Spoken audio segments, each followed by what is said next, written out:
Hi, everyone. Welcome to Waste 360's Nothing Wasted podcast. On every episode, we invite the most interesting people in waste, recycling, and organics to sit down with us and chat candidly about their thoughts, their work, this unique industry, and so much more. So thanks for listening and enjoy this episode.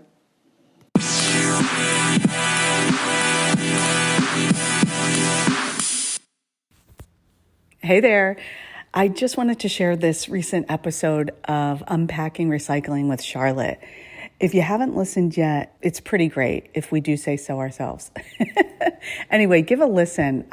Charlotte has been answering tough questions on Twitter about recycling, what gets recycling, why, where, all the ifs, ands, and buts about it. And we've been breaking that down every Tuesday in this new series. And this one is about plastics. So I think it's great for us to hear and share, because ultimately at the end of the day, the more we educate people about what belongs in which bin and ultimately at the facility, it helps clean up the stream and helps our job at the end of the day when we're dealing with it at the end of life. So please give a listen, share, comment, and thanks. Bye. Hi, everyone. I'm Liz Bothwell from Waste 360 with Charlotte Dreizen. And thanks for joining this week's Waste 360's Unpacking Recycling with Charlotte. We have another great episode on tap. And today we're talking all things plastic. So Charlotte, plastic has gained a ton of attention lately, and it's definitely an area where we see a lot of confusion. So we're glad you're here to help. So I'm so thrilled to be here. So glad. So please talk about anything you can and tell people what they need to know about plastic recycling and how to do it well. Yeah, it's a great question, and I'm so glad we're tackling it today. I think it's top of mind for everyone, whether they work in the industry or they buy products that are made of plastic or have plastic packaging. Certainly, it's become increasingly front of mind for folks. And I think one of the really interesting things to think about is its environmental impact and how we can best recycle it compared to its presence in the waste stream. So when folks are often really concerned about what do they do with it, can it be recycled or not, it's helpful to first kind of take a breath, I think, and just kind of reset and know that it's a very small chunk of our overall waste stream to start with. So while plastic items, we have a lot of them, it's a pretty small portion by weight of the waste stream. It makes up about 12% of everything we produce and only about 5% of containers and packaging in particular. But that being said, we definitely want to make sure it's being managed responsibly, all within the trash and recycling system, whatever is most appropriate for the given package and not escaping into the environment without a doubt. But it's good to know that in most communities, you can recycle many, if not most, of the plastic items that you might have on hand. And one of the exciting things to know is that markets for plastic as a commodity in the recycling market are really strong right now. They're just about as strong as they've ever been, certainly in recent history over the last many years. But it's also helpful to kind of break it down and think about the specific kinds of plastic in particular. So, we know that it's not all one kind of homogeneous type of material. There are lots of different kinds of plastics. Some are more valuable and recyclable than others. And you can do a lot of things to them that take a good plastic and makes it bad and makes it unrecyclable. So I have a number of examples here that I'm excited to talk through, and we'll cover, I think, and by all means, if there's anything top of mind for you, I'd be thrilled to cover it. But talking about the most common plastic packaging that we might have in our homes, in our kitchens and bathrooms, and you name it. So we'll start off with PET. PET is the kind of plastic that most soda bottles, water bottles are made of. It's really highly valuable. It has a great end market in the recycling system and is something easy for folks to sort at recycling facilities. And the way they do that is that recycling facilities have what we call near infrared optical sorters, which is a little bit technical and jargony, but NIR sorters for short, optical sorters for short, and they basically bounce a laser beam, a light beam down at the plastic, and based on what they find, they sort the plastic in one direction for another. So they'll sort all of these PET bottles in one direction, and they'll sort all of our HDPE milk jugs in another direction because they're made of two different kinds of plastic. Whenever we are recycling plastic bottles, we want to be sure that we're always reattaching the cap. So we talked a little bit about this during our last conversation on paper last week, but caps are really small, and unfortunately we can't recycle anything that's under about 2 inches by 2 inches in the recycling system. So we want to make sure to reattach it to the bottle so that the bottle can kind of ferry it through the recycling system and it'll make it through. And some folks kind of point out, like, hey, isn't the cap a different material than the bottle underneath it? And this goes whether it's a PET bottle or a different kind of bottle. The caps are often a different kind of material. And rest assured that all the material is shredded, and then they do something really cool called a float sink tank. They put the shredded plastic in basically what's a big tank of water, and different plastics have different kinds of densities. So some are more dense than water, some are less dense than water, which means that some plastics float and some sink. So that's how they basically separate the different kinds of plastic that the main bottle and the cap are made of on the back end. So it's kind of cool. It's like a science project. I feel like I must have done something similar in middle school and I'm totally blanking, but it's really cool to kind of see that working in practice.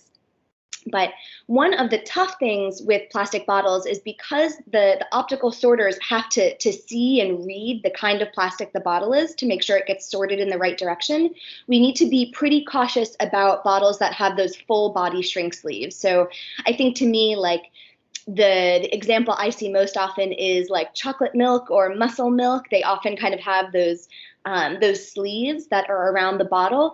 And if they're a different kind of material than the bottle itself, the optical sorter is only going to be able to see what's on the outside.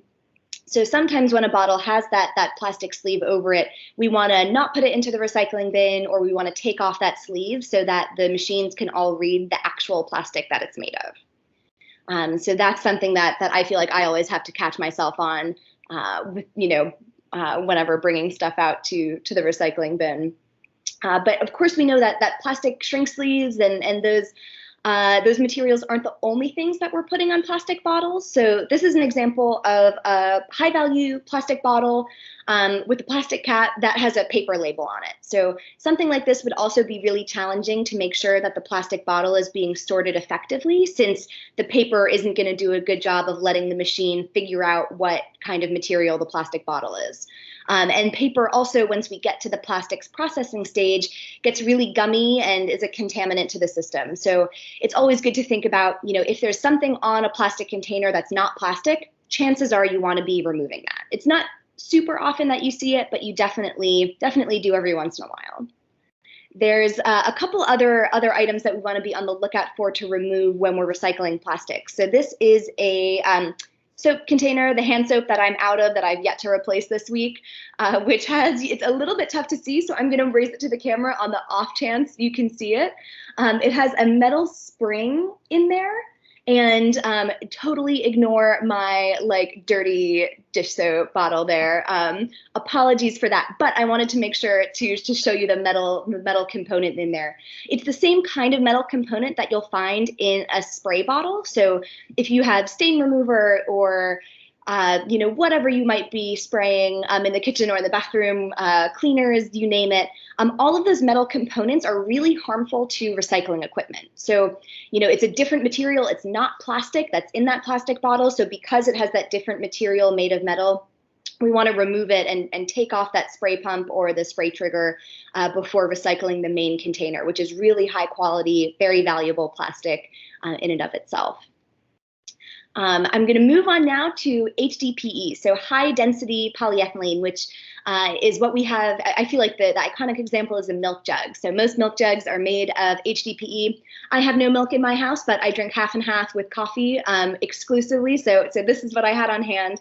But it's a really high value plastic. We call this natural HDPE. So if it's not colored or dyed, and that has some of the highest value on the recycling market of any plastics today. So right now it's being sold for more than $2,000 a ton. It's even more valuable than aluminum, which is really kind of crazy to think about. And it's exciting to see that people have demand for that recycled plastic, since we know that when we put things into blue bins, we have to count on it being bought and purchased and used as recycled content back into new products. So it's really exciting to see that there's that much demand and interest from companies in reusing that material, more so than there were in years past.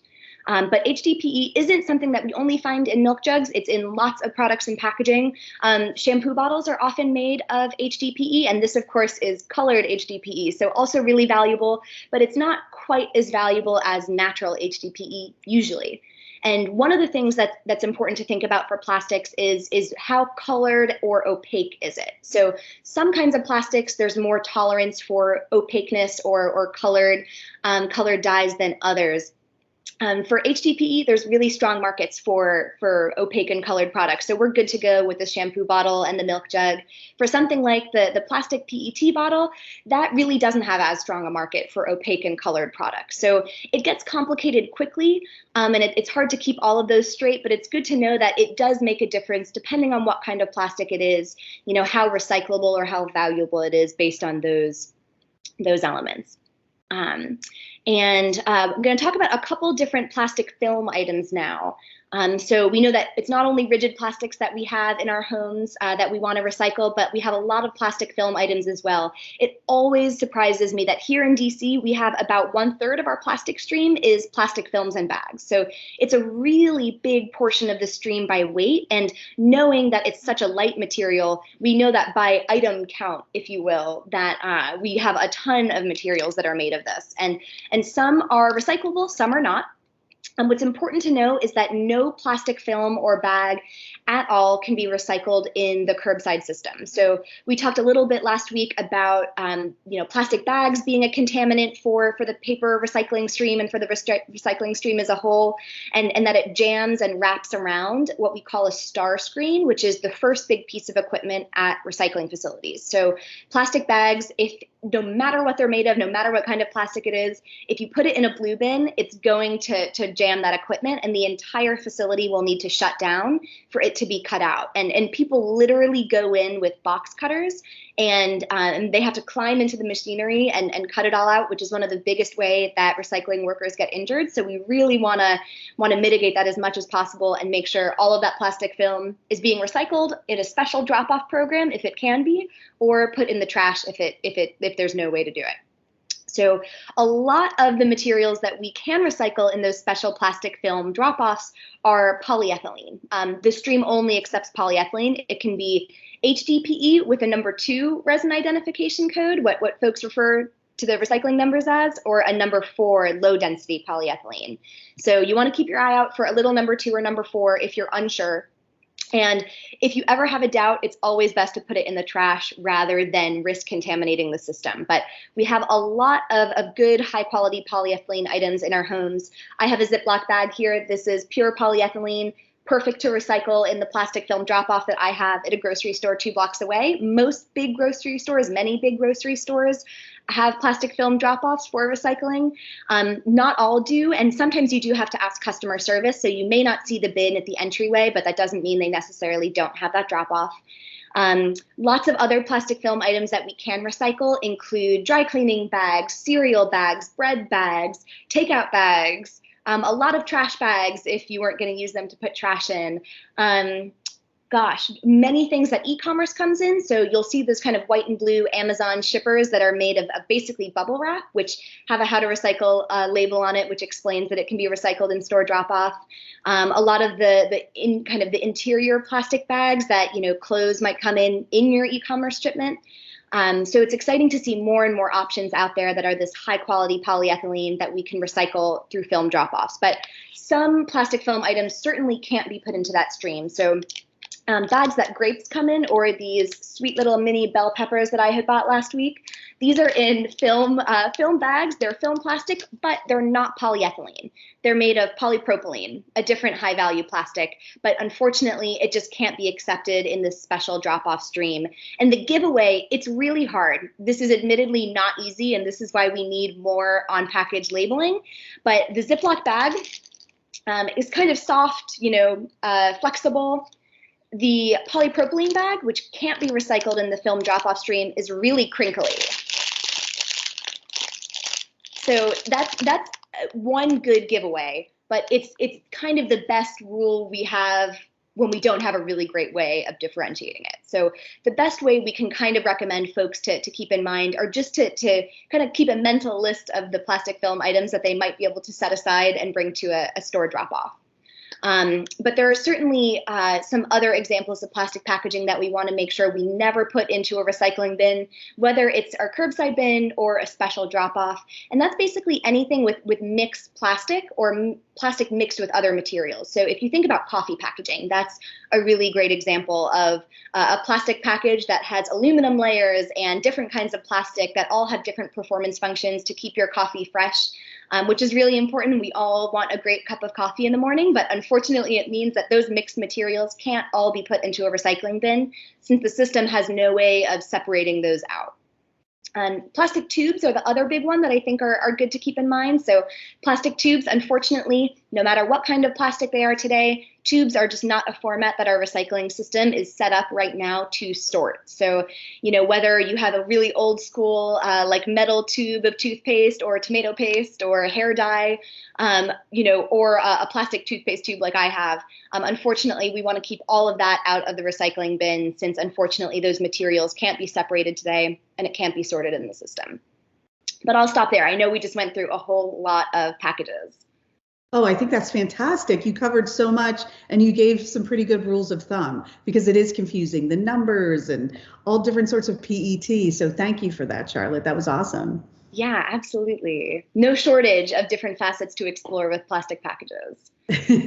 Now, how are you feeling about recycled content in packaging and consumer brands using it and consumers actually adopting the use of it? Yeah, such a great question. And this is something I'm maybe most excited about of all the many things I'm excited about in recycling and composting is that we're seeing recycled content for plastic packages more and more and more than we ever have. So not only are companies using it to a higher degree, but they're also telling you they're using it more and in better, bigger font on packages. So it's really hard to go to the grocery store and miss a package and not see a package in any given aisle that says 100% recycled content or 20% recycled content. Whatever that level is, we're definitely really excited to see increasing proportions of it being used. And different amounts of recycled content can be used for different items easily, I should say. So if you have a clear PET bottle, it's more challenging to put recycled content into this because you want it perfectly clear and transparent. And unfortunately, when plastic gets recycled more and more times, it can typically be recycled 5 to 7 times before it gets too tired and fatigued to be useful as recycled content. But it tends to get a little bit yellow and a little less strong. So unfortunately for a plastic bottle, we really don't want to be drinking water out of water bottles that are tinted yellow or a little bit hazy or a little bit opaque. So we want to put the best and highest quality recycled content into those plastic packages that have that need for transparency or a really high level of clarity. But it's possible. And you can see lots of water bottles and other plastic packages saying they have 100% recycled content. And that means that they're paying a big premium and working really hard to find that really high quality recycled content. But for a package like this that's made of plastic, you could put pretty, any kind of recycled content you want in this comparatively because you're going to dye it blue and make it opaque anyway.